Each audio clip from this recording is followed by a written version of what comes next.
সমৃদ্ধ খামার ও দেশ গড়ার প্রত্যয়ের সঠিক তথ্য নিয়ে আপনাদের পাশে সবসময় আফিফা এগ্রো। আসসালামু আলাইকুম সুধী দর্শক, আপনাদেরকে আফিফা এগ্রোর পক্ষ থেকে জানাচ্ছি আন্তরিক সম্ভাষণ। আজকে আমরা আপনাদেরকে দেখানোর চেষ্টা করব স্যাটার এবং হ্যাচার এই দুটো মেশিন ব্যবহার করে কিভাবে একজন ক্ষুদ্র মাঝারি হ্যাচারি উদ্যোক্তা তৈরি করার জন্য কি কি পদ্ধতি অবলম্বন করতে হতে পারে তার বিস্তারিত।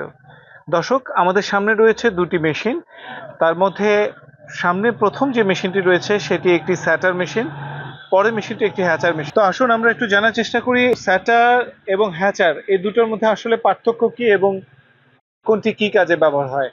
দেখতে পাচ্ছেন এই মেশিনটিতে যে কন্ট্রোলারটি ব্যবহার করা হয়েছে ঠিক একই কন্ট্রোলার ব্যবহার করা হয়েছে পাশের যে মেশিনটি রয়েছে সেটিতেও। দুটির কার্যকলাপের মধ্যে কিছু পার্থক্য অবশ্যই রয়েছে, সেই বিষয়টি আমরা জানার চেষ্টা করব। আমরা প্রাথমিকভাবে মেশিনটি ওপেন করলেই দেখতে পাবো যে এই মেশিনটিতে একটি চমৎকার স্যাটার ট্রে রয়েছে। মূলত স্যাটারের ভেতরে এই ট্রেটির কারণেই এটির নাম হয়েছে স্যাটার। এটি যে কাজটি করে থাকে সেটি হচ্ছে একটি ডিমকে 90 ডিগ্রি করে টার্ন করায়, অর্থাৎ একবার এই ডিমের ট্রেটি সম্পূর্ণরূপে এই মোটরের সাহায্যে সামনের দিকে পুরোপুরি নিচের দিকে কাত হয়ে যাবে 45 ডিগ্রি, এবং ঠিক অপর প্রান্তে আবার প্রতি 90 মিনিট পর সে চলে যাবে, যার কারণে টোটাল 90 ডিগ্রি যে পার্থক্যটি হয় সেটির মাধ্যমে কিন্তু ডিমটি টার্নিং সম্পন্ন হয়। তো এখানে আমরা ডিমগুলোকে কিভাবে বসাবো সেই বিষয়গুলোকে অবশ্যই জানতে হবে। তো দর্শক, ডিম কিভাবে বসাতে হয় সেই বিষয়টি আমরা একটু দেখে নেব এই মুহূর্তে। যারা একেবারেই নতুন তারা আজকে আমাদের এই বিষয়টিকে খেয়াল করবেন। আমরা এখানে বেশ কিছু ডিম নিয়েছি। এই ডিমগুলো বসানোর সময় অবশ্যই ডিমের সোচালো প্রান্ত যেটি রয়েছে সেই প্রান্তটিকে আমরা নিচের দিকে দেব, এবং আমাদের যে উঁচু অর্থাৎ বড় দিকটি রয়েছে সেই বড় মাথার দিকটি কিন্তু আমরা উপরের দিকে রাখবো। ঠিক এইভাবে আমরা ডিমগুলো দিব। ডিম বসানোর সময় অবশ্যই খেয়াল রাখতে হবে এই ডিমটি গরম বা ঠান্ডার যে সময় হোক না কেন 4 থেকে 5 দিনের উপরে সংগ্রহ করা ডিম যেন না হয়। এবং ডিমগুলোর ক্ষেত্রে বসানোর পূর্বে অবশ্যই ডিমের শরীর অর্থাৎ গা পরিষ্কার করে নিতে হবে, যাতে করে এর মধ্যে কোনো ময়লা লেগে না থাকে। তৃতীয়ত, এই ডিমগুলো লাইট দিয়ে চেক করে দেখতে হবে যাতে করে এই ডিমের গায়ে কোনো ফাটল চিহ্নিত না হয়, অর্থাৎ যদি কোনো ফাটা দাগ দেখা যায় সেক্ষেত্রে অবশ্যই এই ডিমটি বসানো থেকে পরিহার করতে হবে। এই ডিমটিকে 5 দিন বয়সে একবার চেক করতে হবে, এবং 10 দিন বয়সে অথবা 12 দিন বয়সে আরেকবার চেক করতে হবে লাইট দিয়ে। এই দুইবার চেক করার মধ্যেই এর মধ্যে ভ্রূণহীন যে ডিমগুলো সেই ডিমগুলো বের করে ফেলে দেওয়া সম্ভব, যেগুলো খেয়ে ফেলার জন্য উপযুক্ত থাকে। এবং পরবর্তীতে যে সমস্ত ডিমগুলো 12 দিন বয়সে চেক করা হয় সেই ডিমগুলো কিন্তু সহজেই আমরা নষ্ট ডিম কিন্তু চিহ্নিত করতে পারি।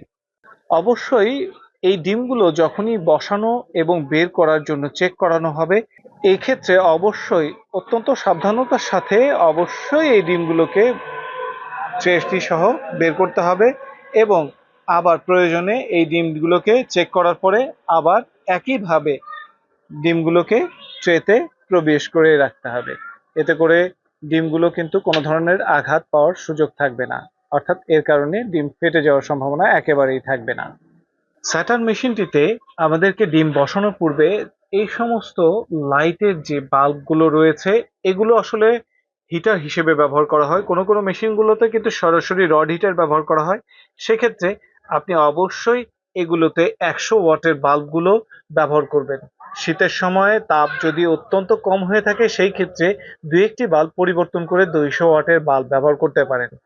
অবশ্যই সবসময় এগুলো পরিষ্কার পরিচ্ছন্ন রাখতে হবে, এবং ফ্যানগুলোকে চেক করতে হবে যাতে করে এদের বাতাসের প্রবাহ সমান থাকে, কেননা এখান থেকে প্রবাহিত বাতাসের মাধ্যমে কিন্তু এখানের থাকা ডিমগুলো তার নিজের মধ্যে আর্দ্রতা এবং তাপমাত্রা সুষমভাবে বন্টন হবে, ফলশ্রুতিতে কিন্তু ডিমগুলো সুন্দরভাবে বেড়ে উঠবে। তো দর্শক, এটি হচ্ছে মূল কাজ। দ্বিতীয় যে কাজটি রয়েছে, এই মেশিনটিতে এই ধরনের একটি প্লাগ থাকবে যার মাধ্যমে একটি হিউমিডিফায়ার ব্যবহার করার সুযোগ রয়েছে। এই টুপিং প্লাগটিতে আমাদেরকে এই ধরনের একটি হিউমিডিফায়ার কানেক্ট করতে হবে। হিউমিডিফায়ারের ক্ষেত্রে আমরা প্রচলিত যে হিউমিডিফায়ারগুলো ব্যবহার করি, সেই হিউমিডিফায়ারগুলো সাধারণত স্টিলের এবং প্লাস্টিকের দু ধরনেরই হতে পারে এবং এটির দুটি অংশ রয়ে থাকে। একটি অংশ হচ্ছে হিউমিডিফায়ার হেড এবং অপর অংশটি হচ্ছে অ্যাডাপ্টর। আমরা এই অ্যাডাপ্টরটিকে সরাসরি এই টুপিং প্লাগে সাপোর্ট দিয়ে দিব। ফলশ্রুতিতে যখনই আমাদের ওপরে কন্ট্রোলার থেকে এই হিউমিডিফায়ারের সংকেত আসবে, অর্থাৎ হিউমিডিটি বাড়ানোর প্রয়োজন হবে, সাথে সাথে কিন্তু এখানে প্লাগটি চালু হয়ে যাবে। ফলশ্রুতিতে আমরা এখান থেকে এই কানেকশনটি আমরা একসাথে অন করে দেব এবং এই ধরনের একটি প্লাস্টিক বাটিতে আমরা পানি পূর্ণ করে দেব। খেয়াল রাখবো আমরা ততটুকুই পানি দেব, কেননা এখানে যে হিউমিডিফায়ারটি রয়েছে এই হিউমিডিফায়ারের এটি হচ্ছে সেন্সর। এই সেন্সরটির ঠিক 1 থেকে 1.5 ইঞ্চি পরিমাণ পানি পূর্ণ করে যদি আমরা দিয়ে রাখি, সেক্ষেত্রে এই বাটিতে অবস্থান করলে এখান থেকে চমৎকারভাবে কুয়াশা তৈরি হবে।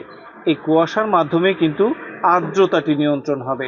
দর্শক, এক্ষেত্রে স্যাটারে সাধারণত 60 থেকে 65 সর্বোচ্চ হিউমিডিটি পার্সেন্টেজ রক্ষা করা হয়, যার কারণে যদি ভেজার সময়, বিশেষ করে বৃষ্টির সময় হয়, সেক্ষেত্রে আর্দ্রতা এমনিতেই অনেক বেশি থাকে, তখন কিন্তু চাইলেও এই মেশিনটি আর্দ্রতা তৈরি করবে না। এক্ষেত্রে দুশ্চিন্তার কোনো কারণ নেই। চলুন আমরা এর পরবর্তী ধাপটি একটু দেখে নেই। আমরা এবার স্যাটার থেকে যে ডিমগুলো হ্যাচারে ট্রান্সফার করব, কিভাবে করব সেই বিষয়টি একটু দেখে নিই দর্শক। এখান থেকে আমরা পুরো ডিমটিকে আস্তে ধীরে খুব সতর্কতার সাথে বের করে নিয়ে আসব এবং বের করে আমাদের যে হ্যাচার মেশিনটি রয়েছে, আমরা এই হ্যাচার মেশিনটি ওপেন করে তার ভেতরে আমাদের যে হ্যাচারের ট্রেগুলো রয়েছে সেই ট্রেগুলোর সামনে এটিকে স্থাপন করব এবং একটি একটি করে ট্রে বের করে তাতে ডিমগুলো আমরা প্রবেশ করাবো। আমরা এই মুহূর্তে সর্বনিচে যে ট্রেটি রয়েছে সেই ট্রেটি আমরা বের করে নিয়েছি এবং ডিমগুলোকে ট্রান্সফার করে দিচ্ছি। দর্শক, এখানে অবশ্যই শেষ অর্থাৎ 19 দিনের সময় আমরা ডিমগুলোকে ট্রান্সফার করে দিব যদি সেটি মুরগির ডিম হয়, এবং হাঁসের ডিম হলে অবশ্যই 28 দিনে, যেহেতু হাঁসের ডিম ফোটে, সেই ক্ষেত্রে 24 দিনের পরে 25 দিনের সময়টিতে আমরা এটি ট্রান্সফার করে দিব।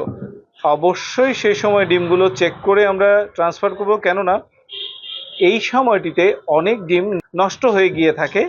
সেই ডিমগুলোকে অবশ্যই হ্যাচারে ঢোকানোর আগেই বাছাই করে আলাদা করে ফেলতে হবে।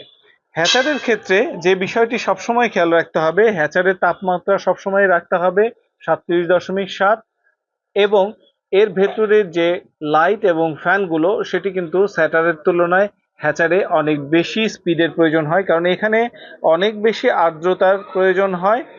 এই কারণে ডিমগুলো যেন দ্রুত তার খোলসগুলো পাতলা করে ফেলতে পারে। এক্ষেত্রে যদি 70 থেকে 75% আর্দ্রতা রাখা হয় তাতেই কিন্তু যথেষ্ট হয়।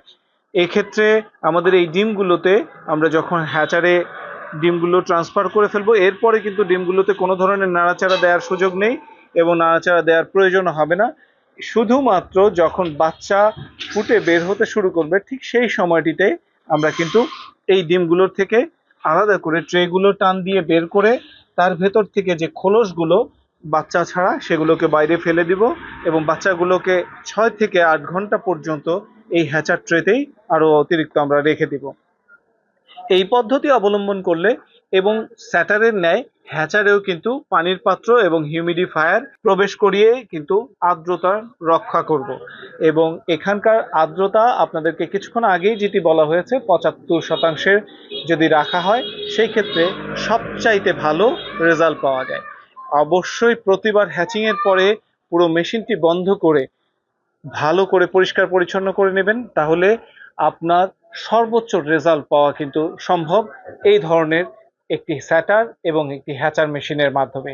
তো দর্শক, আমাদের ভিডিওটি কেমন লাগলো অবশ্যই আমাদের জানাবেন এবং এই ধরনের চমৎকার শিক্ষণীয় ভিডিওগুলো যদি আপনারা নিয়মিত দেখতে চান আমাদের চ্যানেলটি সাবস্ক্রাইব করে রাখবেন। ভালো লাগলে লাইক এবং শেয়ারের মাধ্যমে অন্যান্য সকল দর্শকের কাছে পৌঁছে দেওয়ার চেষ্টা করবেন। আপনাদের সুস্থতা কামনায় এবং নতুন দিগন্ত উন্মোচনে আফিফা এগ্রো সবসময় আপনাদের পাশে। ভালো থাকবেন, সুস্থ থাকবেন। আসসালামু আলাইকুম।